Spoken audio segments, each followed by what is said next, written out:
اس کے بعد سورہ فاتحہ پڑھے، پھر کوئی سورت پڑھے اور اس کے بعد آپ رکوع میں جائے۔ رکوع میں کم از کم 3 بار اس تسبیح کو پڑھے، سبحان ربی العظیم، پھر رکوع سے سر اٹھائے، پھر سجدے میں جائے، 2 سجدہ کرے اور دونوں۔ السلام علیکم ناظرین، آج کی اس ویڈیو میں ہم آپ کو چاشت کی نماز کے بارے میں بتائیں گے کہ چاشت کی نماز کی فضیلت کیا ہے اور چاشت کی نماز کتنی رکعت ہوتی ہے اور چاشت کی نماز کب پڑھے اور چاشت کی نماز کی نیت کیسے کرے۔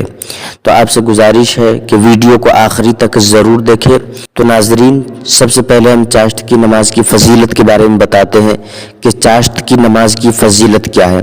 حدیث پاک میں آیا ہے، رسول کریم صلی اللہ تعالی علیہ وسلم نے ارشاد فرمایا کہ چاشت کی 1 رکعت کے بدلہ میں آدمی کے لیے 10 لاکھ نیکیاں لکھی جاتی ہے۔ اور دوسری حدیث میں ہے، حضرت ابو ہریرہ رضی اللہ عنہ سے روایت ہے کہ رسول کریم صلی اللہ تعالی علیہ وسلم کا فرمان عالی شان ہے، جو شخص چاشت کی 2 رکعتوں پر محافظت کرے، یعنی ہمیشہ پڑھا کرے گا، اس کے گناہ بخش دیے جائیں گے، اگرچہ سمندر کے جھاگ کے برابر ہو۔ تو یہ حدیث پاک میں چاشت کی نماز کی فضیلت آئی ہے۔ اور چاشت کی نماز کا وقت کیا ہے؟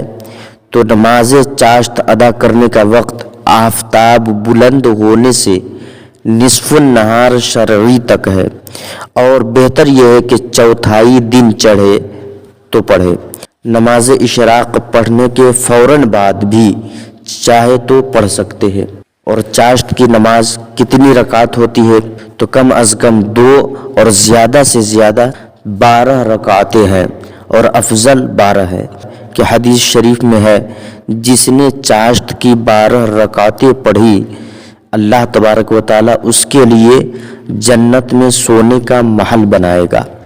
اور چاشت کی نماز کی نیت کیسے کرے؟ تو آپ چاشت کی نماز کی نیت اس طرح کرے کہ نیت کی میں نے نماز چاشت کی 2 رکعت نفل واسطے اللہ تبارک و تعالیٰ کے لیے، منہ میرا کعبہ شریف کی طرف، اللہ اکبر۔ نیت کرنے کے بعد آپ ثنا پڑھے، سبحانک اللہم و بحمدک و تبارک اسمک و تعالی جدک و لا الہ غیرک۔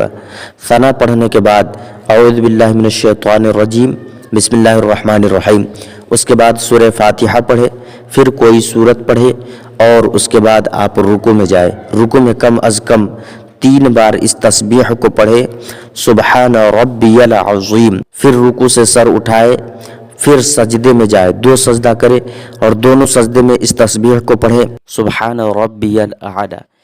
پھر سجدہ کرنے کے بعد آپ دوسری رکعت کے لیے کھڑے ہو جائیں، پھر دوسری رکعت میں بسم اللہ پڑھ کر سورہ فاتحہ پڑھیں گے، پھر اس کے بعد کوئی دوسری سورت پڑھیں گے، پھر جس طرح پہلی رکعت میں رکوع سجدہ کیا، اسی طرح رکوع سجدہ کرنے کے بعد آپ قعدہ میں بیٹھ جائے، اور قعدہ میں آپ پوری التحیات پڑھے، درود شریف پڑھے اور دعائے ماثورہ پڑھے۔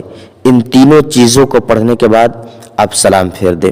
تو حضرات، یہ چاشت کی نماز پڑھنے کا یہ آسان طریقہ ہے، اور 2 رکعت کر کے آپ 12 رکعت پڑھیں۔ السلام علیکم ورحمۃ اللہ وبرکاتہ۔